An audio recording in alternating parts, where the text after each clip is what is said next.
Hello everyone. Last class में हम भारत के प्रमुख गवर्नर और गवर्नर जनरल की चर्चा कर रहे थे। इसी श्रेणी में हम लॉर्ड लिटन तक कंप्लीट कर चुके थे और हमें नेक्स्ट जो प्रमुख व्यक्ति हैं जिनके बारे में चर्चा करनी है वो हैं लॉर्ड रिपन। लॉर्ड रिपन 1880 से लेकर के 84 तक भारत में गवर्नर जनरल के रूप में काम कर रहे थे और इनके समय की जो प्रमुख घटनाएं हैं उनको हम एक एक करके देख लेते हैं। मैंने बताया था कि लॉर्ड लिटन, इससे पहले जो व्यक्ति आए थे लॉर्ड लिटन, इन्होंने जो जो उल्टे पुल्टे काम किए थे उनको ठीक करने का श्रेय लॉर्ड रिपन को जाता है। ठीक है, इन्हीं के समय में नियमित जनगणना की शुरुआत होती है। इन्होंने ही जो प्रेस पर प्रतिबंध लगाया गया था उनको भी समाप्त किया।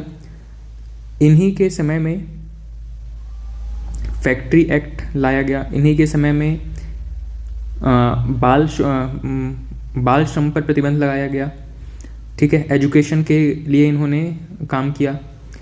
ठीक, ऐसे कई सारे चीज़ें हैं जो कि लॉर्ड रिपन के समय में हुई हैं और जो कि पॉजिटिव चेंज लेकर के आई थी।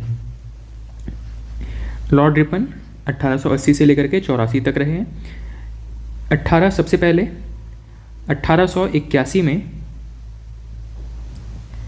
इन्हीं के समय में भारत में नियमित जनगणना की शुरुआत हुई है जो हर 10 वर्ष में होती है, जिसको कि हम भारत में जनगणना के सामान्य जनगणना के नाम से जानते हैं।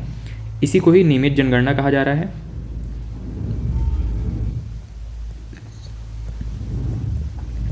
नियमित जनगणना शुरू हुई है। इसके अलावा लॉर्ड रिपन ने ही भारत में लोकल गवर्नमेंट को प्रोत्साहन दिया। लोकल गवर्नमेंट का मतलब है आज के समय में जो हम पंचायत और म्यूनसिपैलिटीज़ का स्वरूप देखते हैं, इनका सबसे पहले कॉन्सेप्ट या इसको स्टार्ट करने का जो श्रेय है वो भी लॉर्ड रिपन को जाता है। ठीक है, इसीलिए इसको स्थानीय स्वशासन का जनक भी कहा जाता है। इन्हें स्थानीय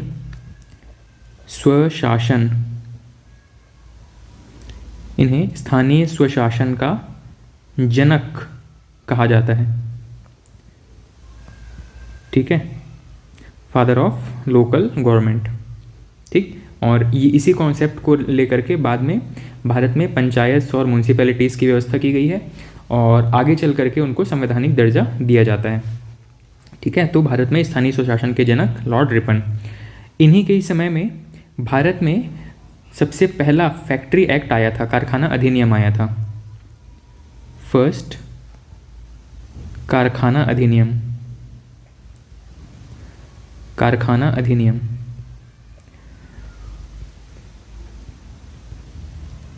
इस अधिनियम से पहले कोई भी ऐसा कानून नहीं था जो कारखाना में काम करने वाले मजदूरों के फंडामेंटल राइट्स का संरक्षण करते हों या कुछ नियम कानून बनाते हों कि किसी वर्कर को इससे कितने समय तक काम करना पड़ेगा, मिनिमम कितना सैलरी देना पड़ेगा, उसके फ्यूचर की सिक्योरिटी के लिए फैक्ट्री ऑनर क्या क्या कंट्रीब्यूट करेंगे, इन सभी की चर्चा कहीं भी नहीं की जाती थी। लेकिन ये पहला एक्ट था, पहला कारखाना अधिनियम 1881 में आया था, जिसमें इन सभी बिंदुओं पर कम से कम विचार किया गया और आगे चल करके इसमें संशोधन होते चले गए। ठीक है, इसके अलावा 1881 में ही इन्होंने बाल श्रम पर प्रतिबंध लगाया। ठीक, इसका मतलब ये है कि बच्चों को किसी खतरनाक कार्य में नहीं लगाया जा सकता है। ठीक है, बाल श्रम पर प्रतिबंध लगाया और साथ ही इन्होंने महिलाओं के लिए भी कुछ रिलैक्सेशन दिया। पहले फैक्ट्री मालिक अपने मजदूरों से जानवरों की तरह काम लेते थे। उनके कार्य के घंटे या उनकी जो वेतन है वो तय नहीं होते थे। ठीक है, उनको कम वेतन दे करके उनको ज़्यादा से ज़्यादा काम करवाया जाता था। ठीक है, तो यहाँ पे सबसे पहला जो चेंज हुआ वो महिलाओं के फेवर में था। महिलाओं के लिए कार्य के घंटे जो है वो सीमित कर दिए गए। उनको पहले बताया जाएगा कि आपको 8 घंटे या 10 घंटे का ही ड्यूटी करना है। ठीक है, महिलाओं के लिए वर्किंग आवर्स। महिलाओं के लिए वर्किंग आवर्स फिक्स कर दिए गए। ठीक है, ऐसा नहीं है कि उनको 10 घंटे बोल करके 12 या 14 घंटे काम करवा लिया जाए। ठीक, ये उनका राइट था कि जितना उनको बताया गया है उतने समय तक वो काम करें और उसके बाद अपने घर जा सकते हैं। ठीक, इसके अलावा 1881 में ही इन्होंने प्राइमरी एजुकेशन के लिए एक कमेटी का गठन किया। इसका नाम है हंटर कमेटी, हंटर कमेटी या हंटर आयोग। ऐसी जितनी भी महत्वपूर्ण कमिटीज़ हैं इनको आपको क्या करना है, एक होमवर्क के तौर पे या एक पर्सनल एफर्ट के तौर पे आपको जितने भी आयोग हैं वो कौन से वर्ष में आए हैं और साथ में किस गवर्नर या गवर्नर जनरल के काल में आए हैं, इन सभी का एक लिस्ट प्रिपेयर कर लेना है। ठीक है, क्योंकि ऐसा पूछा जाता है कूट के रूप में। मान लीजिए पूछ लिया हंटर आयोग कब आया, हंटर आयोग दे देगा, वुड्स आयोग दे देगा। ठीक है, एक अकाल आयोग दे देगा और आपको पूछेगा कि कौन सा पहले आया है और कौन सा बाद में आया है। इस तरीके से आपको एक क्रोनोलॉजी याद रहना चाहिए कि किसके बाद कौन सा आयोग आया है और साथ ही किस गवर्नर जनरल या वायसराय के समय में इसको लाया गया है। ठीक है, तो हंटर आयोग ये किससे संबंधित है, ये है प्राथमिक शिक्षा से संबंधित ये आयोग था। प्राथमिक शिक्षा, हंटर आयोग संबंधित था प्राथमिक शिक्षा से। ठीक है, प्राथमिक शिक्षा किस तरीके से देनी चाहिए, कौन से मीडियम में देनी चाहिए, इन सभी को लेकर के हंटर आयोग ने सिफारिशें दी थी। लॉर्ड रिपन के इतने बेहतरीन कामों की वजह से उन्हें भारत का उद्धारक कहा जाता था। इनको भारत के उद्धारक की उपाधि दे दी गई थी और ये उपाधि दी थी फ्लोरेंस नाइटिंगेल। ठीक, फ्लोरेंस नाइटिंगेल नाम की एक महिला थी जो कि एक नर्स थी। ठीक है, जो सेकेंड वर्ल्ड वॉर के दौरान जितने भी सेकेंड वर्ल्ड वॉर ना कहें कि जितने भी जो सैनिक थे, ब्रिटिश सैनिक जो युद्ध में जख्मी हो जाते थे, उनको फर्स्ट एड देने का या उनको मेडिकल एड प्रोवाइड करने का काम करती थी फ्लोरेंस नाइटिंगेल। ठीक है, तो इन्होंने ही लॉर्ड रिपन को भारत का उद्धारक कहा है। इन्हें भारत का उद्धारक कहा गया। इन्हें भारत का उद्धारक किसने कहा, फ्लोरेंस नाइटिंगेल ने। फ्लोरेंस नाइटिंगेल ये एक नर्स थी। ठीक है, इन्हें ही फ्लोरेंस नाइटिंगेल को ही लेडी विथ अ लैम्प कहा जाता है। Lady with the lamp, lady with the lamp. ये संज्ञा इनको इसलिए मिली है क्योंकि ये ऐसा नहीं था कि नर्स जब थी तो ये अपने वर्किंग आवर्स में ही काम करती थी। ये 24/7 जब भी इनको बुलाया जाता था तब ये अवेलेबल हो जाती थी। और अगर रात के समय भी कि इनकी आवश्यकता होती थी किसी सोल्जर की देखरेख के लिए या उनको फर्स्ट एड प्रोवाइड करने के लिए, तब ये लैंप लेकर के उनको ट्रीट करने के लिए चली जाती थी। ठीक है, इसीलिए इनको लेडी विद द लैम्प कहा जाता है, फ्लोरेंस नाइटिंगेल को। और इन्होंने ही लॉर्ड रिपन को भारत का उद्धारक का संज्ञा दिया था। ठीक, इसके बाद में लॉर्ड रिपन के समय की एक दूसरी महत्वपूर्ण घटना क्या है, एक बिल लाया गया है इल्बर्ट बिल नाम से। ये जो बिल था इसमें ये प्रोविज़न था कि जो भारतीय न्यायाधीश थे उस समय, हालांकि जो कोर्ट थे उनमें ज़्यादातर जो जजेस होते थे वो इंग्लैंड या यूरोपीय जज होते थे। ठीक है, तो उस समय जो भी भारतीय जज, भाई भारतीय लोग भी उस समय काफ़ी पढ़े लिखे थे, बैरिस्ट्री करके आते थे विदेशों से और भारत में वकालत करते थे, कुछ लोग जज भी बन जाते थे। तो भारतीय जो जज हैं वो जो यूरोपियंस होंगे उनसे संबंधित मामलों की सुनवाई नहीं कर सकेंगे। ये प्रोविज़न था इल्बर्ट बिल में। ठीक है, और उनसे संबंधित मामलों की सुनवाई न कर सकें, इस तरीके का एक प्रोविज़न कर दिया गया था। ठीक है, तो यही जो इल्बर्ट बिल था इसको लेकर के काफ़ी विद्रोह हुआ था और एक विद्रोह है, इसको कहा जाता है श्वेत विद्रोह। श्वेत विद्रोह इससे पहले भी हम पढ़ चुके हैं, इसको द्वितीय श्वेत विद्रोह कहा जाता है। ठीक है, इल्बर्ट बिल की वजह से जो यूरोपीय लोग थे वो काफ़ी असहमत हो गए थे और उन्होंने भारत में विद्रोह कर दिया था, इसी को ही कहा जाता है द्वितीय श्वेत विद्रोह। ठीक, तो जो इल्बर्ट बिल था वो क्या चाहता था कि किसी भी व्यक्ति के लिए, चाहे वो भारतीय हों या विदेशी हों, कोई भी जज उनके मामले में सुनवाई कर सके। ठीक है, भारत में किसी भी व्यक्ति के लिए, चाहे वो भारतीय हो या यूरोपीय मूल का हो, उनके मामलों की सुनवाई कोई भी जज कर सके, ये एक क्लॉज रखा गया था इल्बर्ट बिल में, और इसी बिल के खिलाफ विद्रोह होना शुरू हो गया था। इससे पहले क्या होता था कि भारतीय जज जो हैं वो किसी यूरोपीय व्यक्ति के मामले में जजमेंट नहीं दे सकते थे। ठीक है, उनके केस की सुनवाई केवल और केवल अंग्रेज जो जज होंगे उन्हीं के द्वारा की जाती थी। ठीक है, तो इनके बारे में 1883 की कुछ घटनाएं याद रख लेते हैं। 1883 में सबसे पहले इल्बर्ट बिल या इल्बर्ट विधेयक आया। इस विधेयक में क्या कहा गया था? इस विधेयक में कहा गया कि यूरोपीय लोगों के मामलों की सुनवाई करने के लिए भारतीय न्यायाधीशों पर जो प्रतिबंध लगाया गया है उसको हटा दिया जाए। ठीक है, इल्बर्ट बिल से पहले भारतीय न्यायाधीश यूरोपीय लोगों के संबंधित मामले नहीं सुन सकते थे। ठीक है, इल्बर्ट बिल में ये प्रोविज़न किया गया है कि कोई भी व्यक्ति, एनी पर्सन,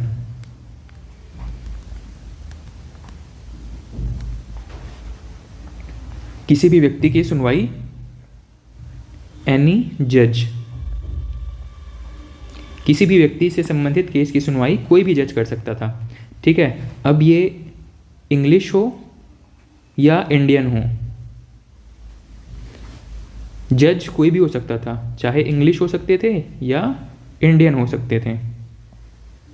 ठीक है, चाहे ब्रिटेन के व्यक्ति हों या भारतीय व्यक्ति हों, और जज चाहे ब्रिटेन के हो चाहे इंडियन हो, इनमें से कोई भी कॉम्बिनेशन हो सकता था जिसमें कि जज के ऊपर लगाए गए सारे प्रतिबंध समाप्त होने चाहिए थे कि केवल अंग्रेज जज ही अंग्रेज लोगों के केसेस को सुनेगा। ठीक, तो ये जो प्रतिबंध था पहले, उसको हटाने के लिए लाया गया था इल्बर्ट बिल। और इल्बर्ट बिल के बाद में एक इल्बर्ट बिल के खिलाफ एक विद्रोह हो गया था, इसको कहा जाता है द्वितीय श्वेत विद्रोह। द्वितीय श्वेत विद्रोह। इससे पहले मैंने आपको बताया था कि ब्रिटिश जो अधिकारी कर्मचारी थे उनके सैलरी घटाने की वजह से एक विद्रोह हुआ था जिसको कि प्रथम श्वेत विद्रोह कहा गया था। ठीक है, तो द्वितीय श्वेत विद्रोह इसके समय में हुआ है। नेक्स्ट एक और महत्वपूर्ण चीज़ है, इन्हीं के ही समय में भारत में जो प्रेस पर प्रतिबंध लगाया गया था जिसको कि हमने वर्नाकुलर प्रेस एक्ट कहा था, इसी वर्नाकुलर प्रेस एक्ट को भी इसने समाप्त कर दिया, लॉर्ड रिपन ने। वर्नाकुलर प्रेस एक्ट को समाप्त किया। ठीक है, इसका मतलब है कि कोई भी भाषा में कोई भी न्यूज़पेपर या मैगज़ीन छापा जा सकता है और उसके लिए अंग्रेज अधिकारियों से परमिशन लेने की आवश्यकता नहीं है। ठीक, इसके अलावा जो आखिरी लेकिन महत्वपूर्ण बिंदु है, आपको पता है कि लॉर्ड लिटन ने एक उद्देश्य से कि भारतीय लोग सिविल सेवाओं की परीक्षा में शामिल न हो सकें, इस उद्देश्य से उसने क्या किया था, जो मैक्सिमम एज था उसको घटा करके 21 की जगह 19 कर दिया था। मतलब 19 वर्ष से अधिक आयु का कोई भी व्यक्ति आईसीएस में शामिल नहीं हो सकता था। इस चीज़ को लॉर्ड रिपन ने वापस से चेंज किया और यहाँ पे आईसीएस के लिए, इंडियन सिविल सर्विसेज के लिए 19 वर्ष की आयु को बढ़ा करके वापस पुराने एज के अनुसार 21 वर्ष कर दिया गया। ठीक है, 19 वर्ष की आयु जो कि लॉर्ड लिटन ने घोषित की थी उसको बढ़ा करके फिर से पहले के अनुसार 21 वर्ष कर दिया। ठीक है, तो ये महत्वपूर्ण चीज़ें हैं, महत्वपूर्ण घटनाएं थी लॉर्ड रिपन के समय की। ठीक, अब इसके बाद में हम नेक्स्ट व्यक्ति लॉर्ड डफरिन के बारे में देखेंगे। लॉर्ड रिपन के बाद में नेक्स्ट गवर्नर जनरल आते हैं, इनका नाम है लॉर्ड डफरिन।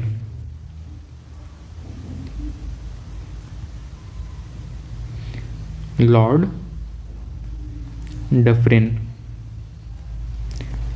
इनका कार्यकाल है 1884 से लेकर के 1888 तक।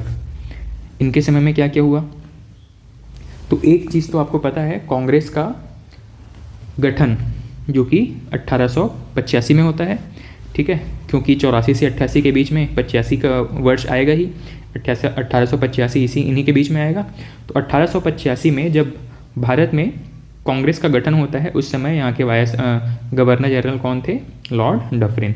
ठीक, इसके अलावा जो भी महत्वपूर्ण चीज़ें उनको एक एक करके देखते हैं। सबसे पहली चीज़, इसी के ही शासनकाल में लास्ट एंग्लो बर्मा युद्ध होता है, ठीक है।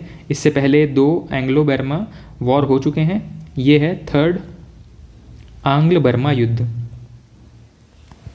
आंग्ल बर्मा युद्ध, बर्मा मतलब वर्तमान म्यांमार वाला क्षेत्र, आंग्ल बर्मा युद्ध। और इसमें अंग्रेज़ों की जीत होती है, म्यांमार की हार होती है और बर्मा को भारत में मिला लिया जाता है, ठीक है। बर्मा का विलय, विलय कहाँ पे? अंग्रेजी शासन में, जो कि भारत के रूप में यहाँ पर उपस्थित था। भारत में जो काम कर रहे थे अंग्रेजी शासन, इसी ब्रिटिश साम्राज्य में बर्मा का भी विलय कर लिया जाता है। इसके अलावा 1885 भारतीय राष्ट्रीय कांग्रेस का गठन। भारतीय राष्ट्रीय कांग्रेस, भारतीय राष्ट्रीय कांग्रेस का गठन, ठीक। भारतीय राष्ट्रीय कांग्रेस का गठन किसकी अध्यक्षता में हुआ था? तो यहीं पे एक अंग्रेज अधिकारी थे, इनका नाम है A.O. ह्यूम। ब्रिटिश अधिकारी थे A.O. ह्यूम। इन्हीं के अध्यक्षता में भारतीय राष्ट्रीय कांग्रेस की स्थापना की गई थी सन 1885 में, ठीक। अब हम भारतीय राष्ट्रीय कांग्रेस की चर्चा यहाँ पे नहीं करेंगे, लेकिन एक पूरा टॉपिक आएगा आगे चल करके, जिसमें हम भारतीय राष्ट्रीय कांग्रेस के उदय से संबंधित और इसके महत्वपूर्ण जो बैठकें थी उनके बारे में, साथ ही आज़ादी तक इसमें क्या क्या परिवर्तन हुए, उन सभी को हम एक एक करके देखेंगे, ठीक है। तो भारतीय राष्ट्रीय कांग्रेस हमारा एक पूरा सेपरेट टॉपिक होगा। अब इसके बाद में, भारतीय राष्ट्रीय कांग्रेस के बाद में डफरिन के समय में ही कुछ और महत्वपूर्ण चीज़ें हुई हैं। इसी के समय में एक विश्वविद्यालय की स्थापना की गई है, इसका नाम है इलाहाबाद विश्वविद्यालय, ठीक है। इलाहाबाद विश्वविद्यालय 1887 में इलाहाबाद विश्वविद्यालय, ठीक है। और इसके अलावा डफरिन के ही समय में, लॉर्ड डफरिन के ही समय में एक एक्ट पारित हुआ है, इसको कहा जाता है टेनेंसी एक्ट। Tenancy act. इस एक्ट में क्या प्रोविज़न था? ये एक्ट किसानों के हित के लिए लाया गया था। इसमें ये प्रोविज़न किया गया था कि कोई भी अब ज़मींदार जो है वो किसानों की भूमि को छीन नहीं सकते। पहले क्या होता था, कोई भी किसान मान लो किसी ज़मींदार के अंडर है और ज़मींदार को उसको टैक्स पे करना है। मान लो कोई किसान जो है वो सही समय पर या अपनी फसल होने के बाद में उचित टैक्स पे नहीं कर पाता है किसी भी ज़मींदार को, तो ज़मींदार क्या करते थे, उनके भूमि को अपने नाम पे करवा लेते थे या फिर उनकी भूमि को हड़प लेते थे, ठीक है। तो उनकी जो भूमि हड़पने की जो मनमानिक शक्ति थी ज़मींदारों के पास में, इस शक्ति को समाप्त कर दिया गया टेनेंसी एक्ट के द्वारा, ठीक है। इसके अलावा इसके बाद हमारे लॉर्ड डफरिन के बारे में इतनी महत्वपूर्ण चीज़ें थी। नेक्स्ट अगले व्यक्ति हैं लॉर्ड लैंसडाउन। लैंसडाउन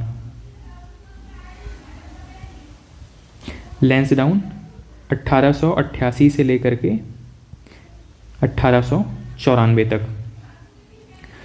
इनके समय की जो एकमात्र महत्वपूर्ण घटना अगर हमको याद रखनी है तो कह सकते हैं कि जो भारत और अफ़गानिस्तान के बीच जो डूरंड रेखा खींची गई है वो इन्हीं के समय में खींची गई थी, ठीक है। भारत और मैंने शायद पाकिस्तान कहा, भारत और अफ़गानिस्तान के बीच जो डूरंड रेखा है वो इन्हीं के समय में खींची गई है। और आपको पता है कि एक व्यक्ति थे हेनरी डूरंड नाम से, उन्हीं के नाम पर इस रेखा को डूरंड रेखा कहा जाता है।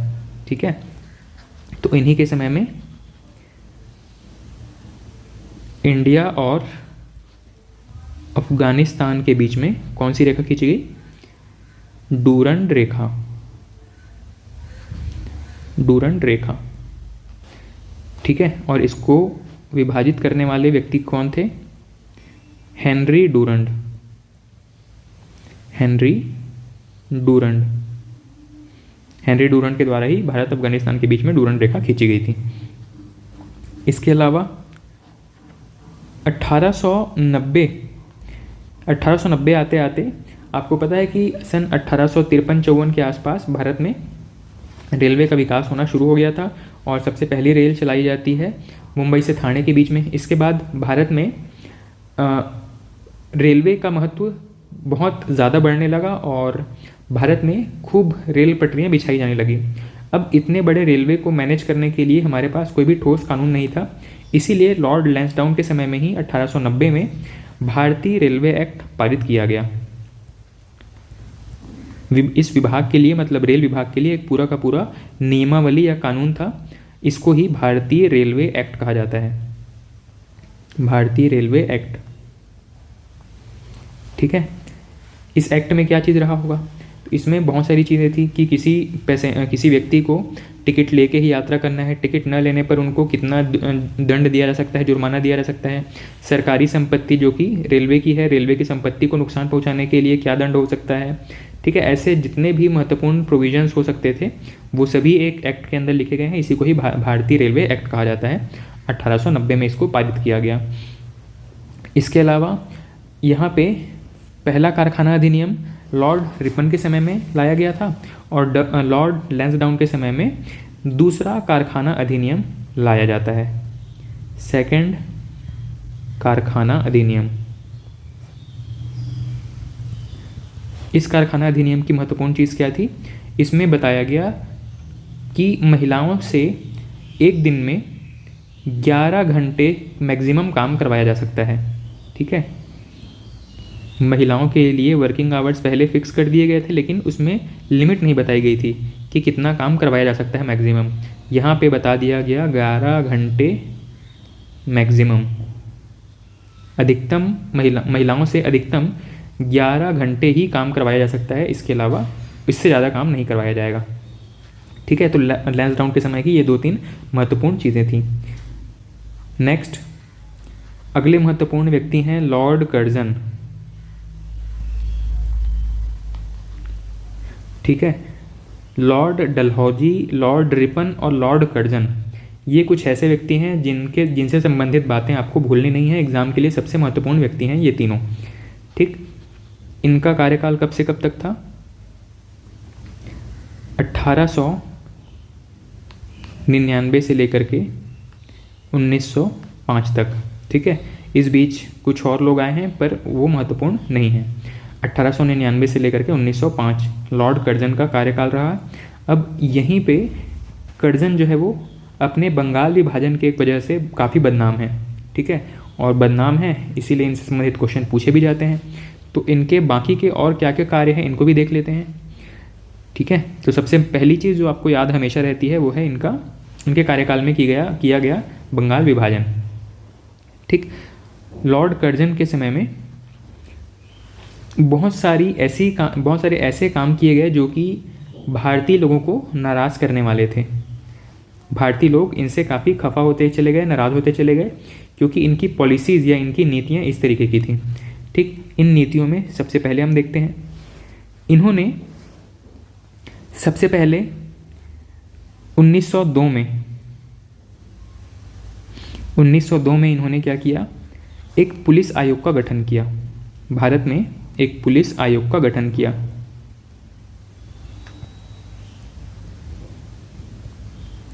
लॉर्ड कर्जन के ही समय में पुलिस आयोग का गठन किया गया, ठीक। आपने ये बताना है कि भारत में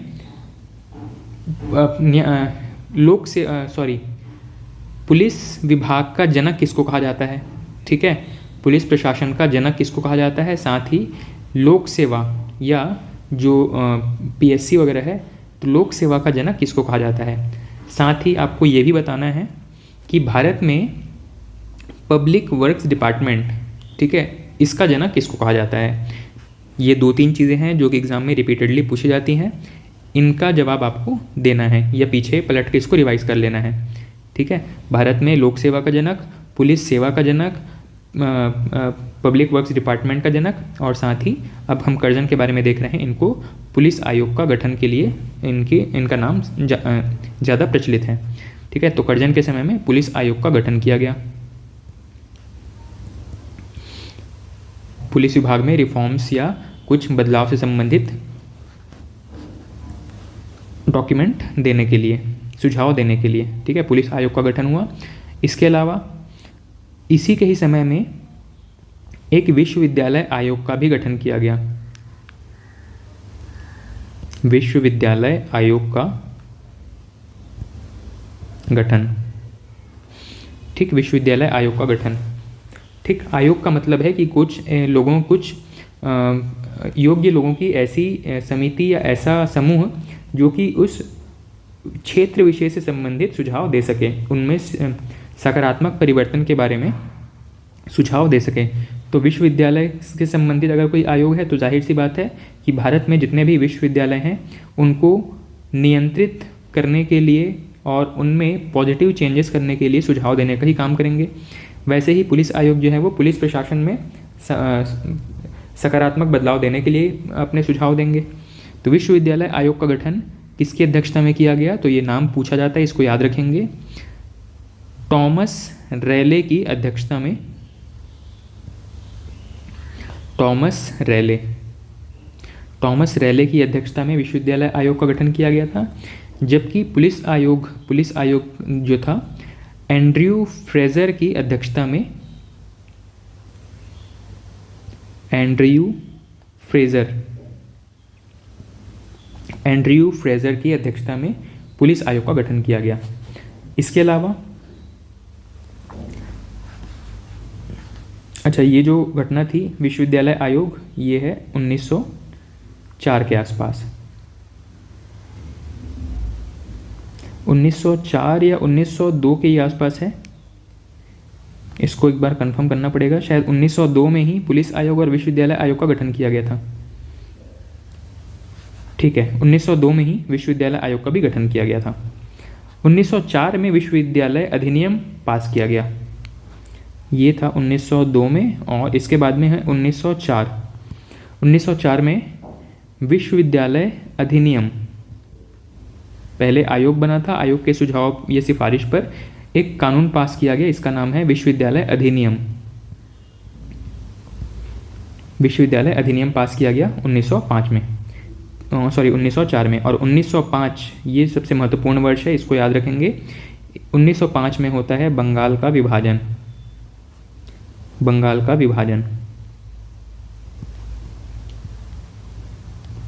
ठीक है। अब ये जो बंगाल है इसमें क्या कौन कौन सा क्षेत्र शामिल था, तो आज का पूरा बांग्लादेश और आज का पश्चिम बंगाल वाला एरिया, पश्चिम बंगाल जिसमें कि कुछ हिस्सा बिहार और उड़ीसा का भी शामिल हुआ करता था, ठीक है। तो बंगाल का विभाजन जब किया गया तो इसको पूर्वी बंगाल और पश्चिमी बंगाल के रूप में बांटा गया था, ठीक। पूर्वी बंगाल आगे चल करके पाकिस्तान, इसको मुस्लिम बहुल क्षेत्र होने की वजह से विभाजन के बाद में पूर्वी पाकिस्तान के रूप में इसकी मांग करता है, और पूर्वी पाकिस्तान नाम से ये पाकिस्तान का ही एक हिस्सा बन जाता है। लेकिन आगे चल करके पूर्वी पाकिस्तान को उस तरीके का सम्मान नहीं मिल पाता है और इनका दमन किया जाता है, इसीलिए इन्होंने विद्रोह करके स्वयं को स्वतंत्र घोषित कर लिया, और फिर ये बांग्लादेश के रूप में एक नए देश का गठन कर लेता है, ठीक है। तो लॉर्ड कर्जन के समय में बंगाल का विभाजन होता है। इसके अलावा लॉर्ड कर्जन के ही समय में भारतीय पुरातात्विक सर्वेक्षण विभाग का भी गठन किया जाता है। आर्कियोलॉजिकल सर्वे ऑफ इंडिया, ठीक है, भारतीय पुरातात्विक विभाग का गठन किया जाता है लॉर्ड कर्जन के समय में। इसके अलावा जो सबसे महत्वपूर्ण है, इन्हीं के ही समय में भारत में सबसे ज़्यादा रेलवे लाइन का निर्माण किया गया। लॉर्ड कर्जन के ही समय में सर्वाधिक रेल लाइन का विकास, सबसे ज़्यादा रेलवे लाइंस डेवलप किए गए कर्जन के समय में। इसके अलावा सन 1900 के आसपास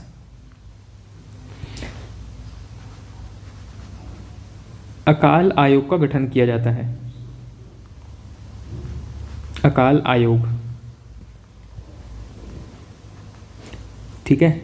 अब आपको ये याद रखना है कि कौन कौन से व्यक्ति के समय में अकाल आयोग का गठन किया गया है। ठीक, एक व्यक्ति हमने पढ़ा है जॉन लॉरेंस के समय में, जॉन लॉरेंस के समय में अकाल आयोग का गठन किया जाता है। ठीक है, एक अकाल आयोग का गठन होता है लॉर्ड लिटन के समय में भी, लॉर्ड लिटन के समय में भी एक अकाल आयोग का गठन किया जाता है। और नेक्स्ट ये है लॉर्ड कर्जन के समय में। ठीक, उस समय पे या आज भी हम देखते हैं कि बारिश का जो नेचर है वो बड़ा ही अनियमित टाइप का होता है। जब किसानों को आवश्यकता होती है तब बारिश नहीं होता है, और जब ज़रूरत ना हो उस समय ज़्यादा बारिश होकर के पूरी फसल नष्ट हो जाती है। तो अकाल का मतलब ऐसी स्थिति जब बहुत कम बारिश हुई हो या फिर इतनी कम बारिश हुई हो जिससे कि फसलें सर्वाइव ना कर पाएँ, फसलें उस समय न ठीक से उत्पादन नहीं दे पाई हैं। इस स्थिति को कहा जाता है अकाल। ठीक, तो कर्जन के समय की ये कुछ महत्वपूर्ण चीज़ें थी, इनको याद रखेंगे। इसके बाद में लॉर्ड कर्जन के बाद में एक व्यक्ति आते हैं, इनका नाम है लॉर्ड मिंटो, या इनको हम कहते हैं मिंटो द्वितीय। इनको मैं यहाँ पे बता देता हूँ आपको। लॉर्ड कर्जन के बाद में मिंटो द्वितीय, लॉर्ड मिंटो या मिंटो द्वितीय। इनका कार्यकाल है 1905 से लेकर के 1910 तक। इनके समय की महत्वपूर्ण घटनाओं की चर्चा करें तो इन्हीं के समय में ही 1906 में भारत में कांग्रेस तो बन चुका था पहले ही, भारतीय राष्ट्रीय कांग्रेस के नाम से कांग्रेस एक राजनीतिक पार्टी के रूप में उभर करके आई थी। ठीक है, जो कि भारत की स्वतंत्रता की बात करती थी।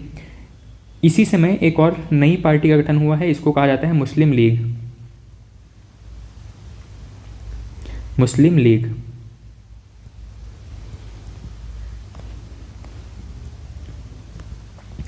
मुस्लिम लीग के सबसे प्रमुख व्यक्ति कौन थे? मोहम्मद अली जिन्ना। मोहम्मद अली जिन्ना, ठीक है, मोहम्मद अली जिन्ना। मुस्लिम लीग से संबंधित सबसे प्रमुख नेता मोहम्मद अली जिन्ना। मुस्लिम लीग का गठन कब हुआ था? 1906 में। ठीक, मुस्लिम लीग के बारे में भी हम आगे चल करके सारा कॉन्सेप्ट देखेंगे कि मुस्लिम लीग का विचार सबसे पहले किसके दिमाग में आया, मुस्लिम लीग को बनाने का श्रेय किसको जाता है, मुस्लिम लीग ने कौन कौन से महत्वपूर्ण कार्य किए, और पाकिस्तान के निर्माण में मुस्लिम लीग की क्या भूमिका रही थी। ये सब कुछ हम एक आगे टॉपिक आएगा उसमें देखेंगे। ठीक है, उसके अलावा लॉर्ड मिंटो द्वितीय के समय में ही कुछ और घटनाएं हैं, जैसे कि 1907 भाई 1885 में कांग्रेस का निर्माण हो चुका था, और कांग्रेस के निर्माण के बाद से ही ये हर साल क्या करते थे, एक मीटिंग रखते थे जिसको कि कांग्रेस का अधिवेशन कहा जाता था। ये मीटिंग दिसंबर के एंडिंग में रखा जाता था, मंथ मतलब ईयर एंड में या दिसंबर के आसपास इसको आयोजित किया जाता था। ठीक है, तो इसी तरीके का एक अधिवेशन, कांग्रेस का अधिवेशन जो है वो यहाँ पे आयोजित किया जाता है। इसको हम कह रहे हैं कांग्रेस का सूरत अधिवेशन। कांग्रेस का सूरत अधिवेशन। सूरत अधिवेशन, ये सूरत अधिवेशन क्यों महत्वपूर्ण है? इस समय कांग्रेस जो है वो दो भागों में बढ़ जाता है, एक था नरम दल और एक था गरम दल। ठीक है, कुछ ऐसे लोग हैं जो कि हिंसा का सहारा लेना चाहते हैं, कुछ लोग जो हैं बिल्कुल अनुनय विनय की नीति अपनाना चाहते हैं, मतलब हाथ जोड़ करके अंग्रेजों से रिक्वेस्ट करने की नीति अपनाना चाहते हैं, कुछ लोग हिंसात्मक नीति अपनाना चाहते हैं। ठीक है, तो इन दोनों के ही अलग अलग विचार होने की वजह से इस पूरे संस्था में या पूरे समूह में फूट पड़ जाती है, इसको हम कहते हैं कांग्रेस का सूरत विभाजन। कांग्रेस के समय में जो सूरत में अधिवेशन हुआ था, इसी समय कांग्रेस दो भागों में बढ़ गया था, इसको कहा जाता है सूरत का फूट। ठीक है, कांग्रेस जो है दो टुकड़ों में बढ़ गया था। इसके अलावा 1908 में स्वदेशी आंदोलन प्रारंभ होते हैं भारत में। विदेशी वस्त्रों की होली जलाई जाती है, विदेशी सामानों का बहिष्कार किया जाता है। ठीक है, तो यहाँ पे 1908 में भारत में स्वदेशी आंदोलन प्रारंभ हो जाते हैं।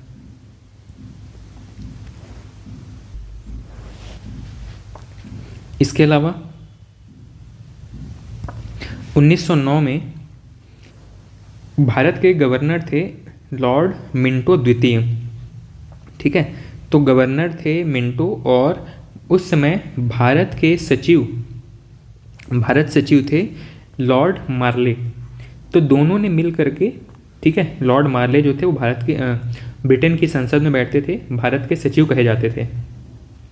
तो लॉर्ड मार्ले और लॉर्ड मिंटो ने मिल करके एक एक्ट पारित किया था, इसको ही मार्ले मिंटो सुधार कहा जाता है। 1909 में एक एक्ट पारित किया जाता है, इसको कहा जाता है मार्ले मिंटो सुधार। मार्ले मिंटो सुधार, इसी को ही भारतीय परिषद एक्ट कहा जाता है। 1909 में लाया गया भारतीय परिषद एक्ट। ठीक है, 1909 में लाया गया। इसमें क्या कहा गया, इस एक्ट में सबसे पहले फूट पड़ती है भारत के हिंदू और मुसलमानों के बीच में। ठीक है, अंग्रेजों ने भारत के हिंदू और मुसलमानों में फूट डालने के लिए ये एक्ट पारित किया था। इस एक्ट का सबसे प्रमुख प्रावधान क्या था, इस एक्ट में ये कहा गया कि मुस्लिमों के लिए पृथक मताधिकार होंगे और पृथक निर्वाचन क्षेत्र होंगे। ठीक है, मतलब मुस्लिम जो है वो किसी मुस्लिम कैंडिडेट को ही चुन करके अपने एरिया में वोट दे करके उसको उस क्षेत्र का लीडर घोषित कर सकते हैं। ठीक है, और इसी वजह से लॉर्ड मिंटो द्वितीय को सांप्रदायिकता का जनक कहा जाता है।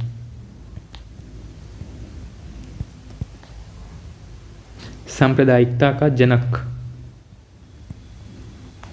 ठीक है, हिंदू मुस्लिम के बीच में नफरत का बीज बोने वाला जो पहला व्यक्ति, जो सबसे महत्वपूर्ण व्यक्ति है, वो है मिंटो द्वितीय। इसने क्या कहा, पहले क्या होता था कि किसी भी एरिया में हिंदू भी रहते हैं, मुसलमान भी रहते हैं, लेकिन इन्होंने बांटना शुरू कर दिया हिंदू बहुल क्षेत्र और मुस्लिम बहुल क्षेत्र के नाम पे। ठीक, अब इस एरिया में कोई व्यक्ति जो है वो लीडर अगर बनता है, जैसे कि मान लो पार्षद का चुनाव किसी को लड़ना है, तो पार्षद वही व्यक्ति बन पाएगा जो मुस्लिम बहुल क्षेत्र में कोई मुस्लिम व्यक्ति होगा जो कि उस एरिया का पार्षद बन सकता था, और उसके इलेक्शन में सिर्फ मुस्लिम व्यक्ति ही वोट दे सकते थे। ऐसा भी प्रोविज़न कर दिया गया था। और आगे चल करके यही सांप्रदायिकता का बीज इन्होंने क्या किया, भारत के हिंदुओं में जो अलग अलग वर्ग हैं जिनको कि हम दलित वर्ग कहते हैं, एक तो सामान्य वर्ग हो गया और जिसको कि एक हम सो कॉल्ड दलित वर्ग के नाम से जानते हैं, इनके बीच में भी नफरत फैलाने का इन्होंने काम किया। ठीक है, जिसको कि महात्मा गांधी जी ने असफल कर दिया था उस समय। महात्मा गांधी और डॉक्टर भीमराव अंबेडकर, इन दोनों के बीच में आपस में एक समझौता हुआ था जिसको कि हम पूना समझौता के नाम से जानते हैं, पूना पैक्ट के नाम से जानते हैं। पूना पैक्ट में ही गांधी जी ने रिक्वेस्ट किया था अंबेडकर से कि आप ऐसा कोई भी प्रपोजल एक्सेप्ट मत कीजिए जिसमें कि हिंदुओं में अलग या पृथक निर्वाचन का आपको बेनिफिट दिया जा रहा हो। ठीक है, तो अंग्रेज़ों ने सबसे पहला विभाजन किसके बीच किया है, हिंदू मुसलमानों के बीच में, और दूसरा विभाजन इन्होंने प्रयास किया कि हिंदू के अंदर ही सामान्य और जो दलित वर्ग हैं उनके बीच में विभाजन पड़ जाए। ठीक, और इसी के ही समय में हम ये भी जानते हैं कि लॉर्ड मिंटो के समय में बहुत सारे हमारे स्वतंत्रता सेनानी जो कि हिंसक गतिविधियों में संलिप्त थे, जैसे कि भगत सिंह हो गया, चंद्रशेखर आज़ाद हो गए, खुदीराम बोस हो गए, इन सभी में से कुछ ऐसे व्यक्ति थे जिनको कि इस समय लॉर्ड मिंटो के समय में ही फांसी दी गई थी। ठीक, यहीं पे एक व्यक्ति है खुदीराम बोस। खुदीराम बोस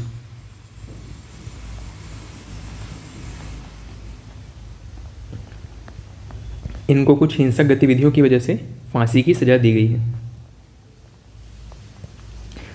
ठीक, साथ ही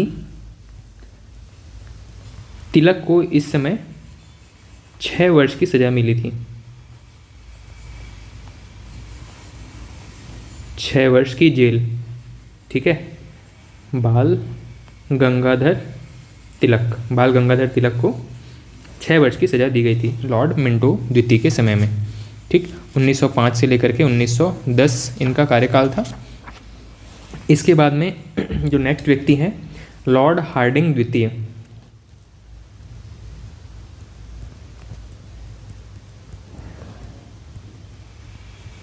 लॉर्ड हार्डिंग द्वितीय 1910 से लेकर के 1916।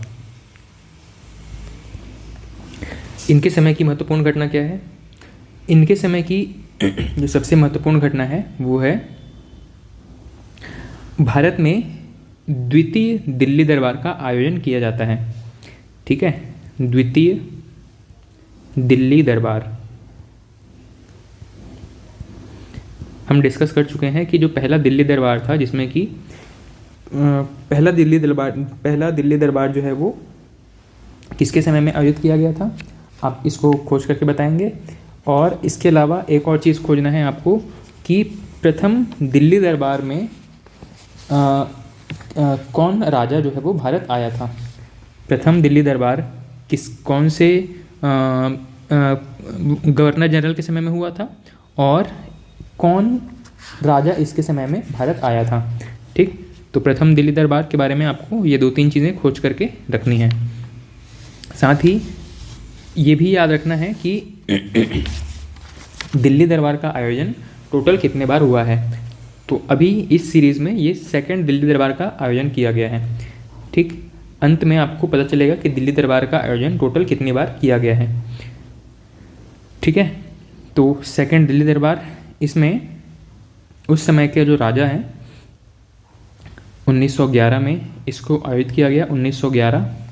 और इस समय ब्रिटेन के राजा जॉर्ज पंचम, जॉर्ज 5th भारत आए थे। ठीक, इन्हीं के स्वागत के लिए दिल्ली में भव्य समारोह का आयोजन किया गया था। और इन्हीं के समय में, क्योंकि ये सी रूट के थ्रू भारत आए थे, मुंबई में इनको उतरना था, इसीलिए मुंबई में गेटवे ऑफ इंडिया का निर्माण किया गया। गेटवे ऑफ इंडिया का निर्माण किया गया। लॉर्ड हार्डिंग द्वितीय के समय में गेटवे ऑफ इंडिया का निर्माण किया गया। इन्हीं के ही समय में भारत की राजधानी कलकत्ता से दिल्ली स्थानांतरित की गई।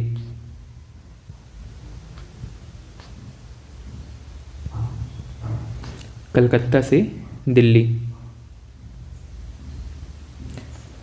से दिल्ली स्थानांतरित करने की घोषणा की गई।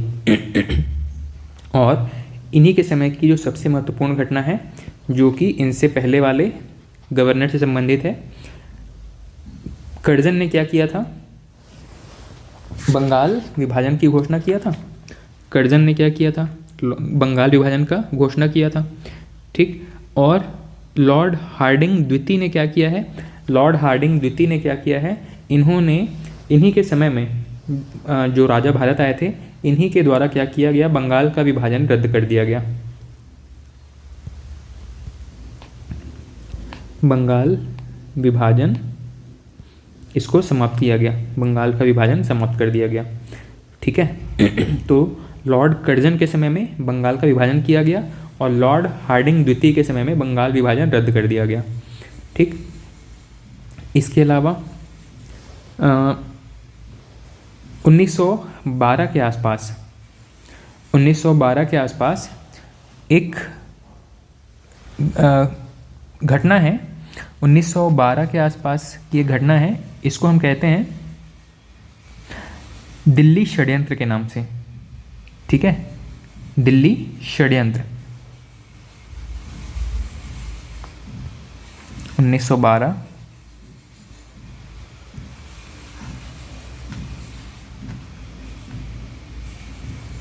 दिल्ली षड्यंत्र।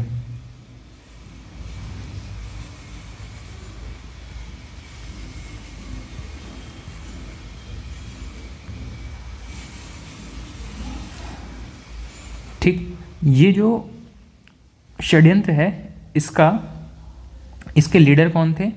इसको लीड कर रहे थे मास्टर अमीरचंद्र,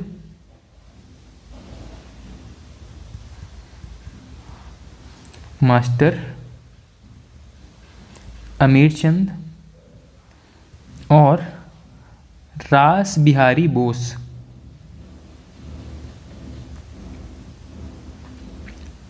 रास बिहारी बोस, ठीक है। तो इस दिल्ली षड्यंत्र में क्या चीज़ें शामिल थी? इसमें जैसे ही राजधानी को कलकत्ता से दिल्ली स्थानांतरित किया गया था, तो दिल्ली प्रवेश के समय इन्होंने क्या किया था? बमबारी कर दी थी, ठीक है। जो राजा का काफिला दिल्ली आ रहा था उनके ऊपर इन्होंने बम फेंके थे, ठीक है। इसी को कहा जाता है दिल्ली षड्यंत्र। इसके बाद में 1913 की एक घटना है। हालांकि ये भारत से बाहर घटित हो रही थी, लेकिन एग्ज़ाम के हिसाब से बहुत महत्वपूर्ण घटना है। इसको हम कहते हैं गदर पार्टी। गदर पार्टी, ठीक है। गदर पार्टी का गठन कहाँ हुआ था? इसका गठन हुआ था यूएसए के सैन फ्रांसिस्को में। सैन फ्रांसिस्को,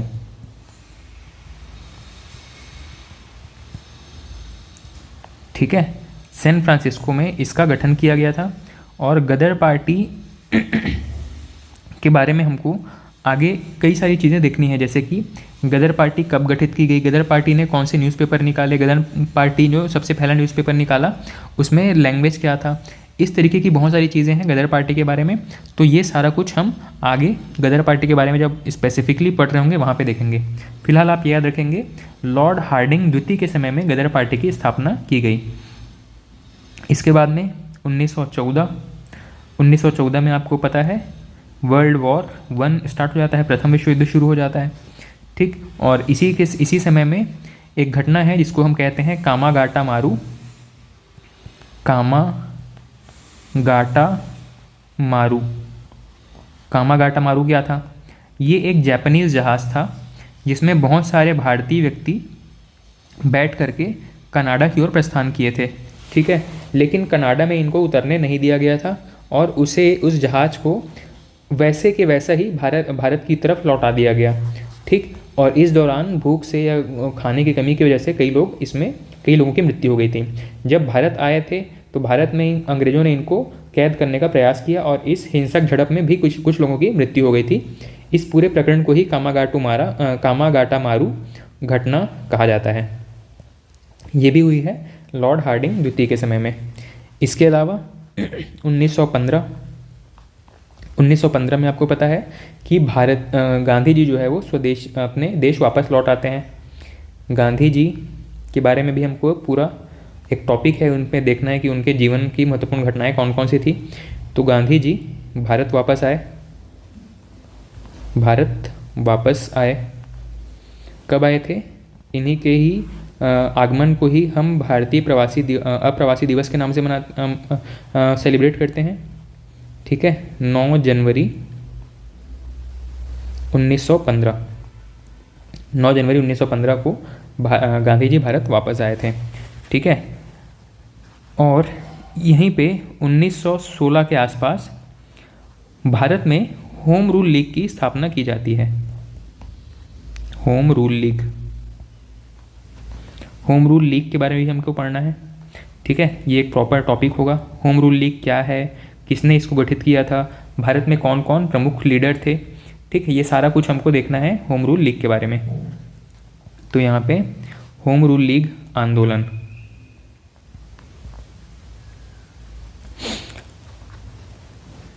ठीक है। तो 1916 में होम रूल लीग। और इसके अलावा यहीं पे कांग्रेस के कुछ अधिवेशन हैं 1916 का अधिवेशन है, लखनऊ में हुआ था। इसको हम लखनऊ अधिवेशन के नाम से भी जानते हैं, लखनऊ अधिवेशन।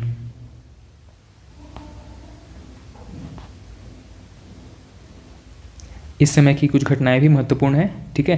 तो हमें जितने अधिवेशन हैं उनको हम क्रमवार एक क्लास में देखेंगे और उससे संबंधित महत्वपूर्ण चीज़ों को नोट करेंगे।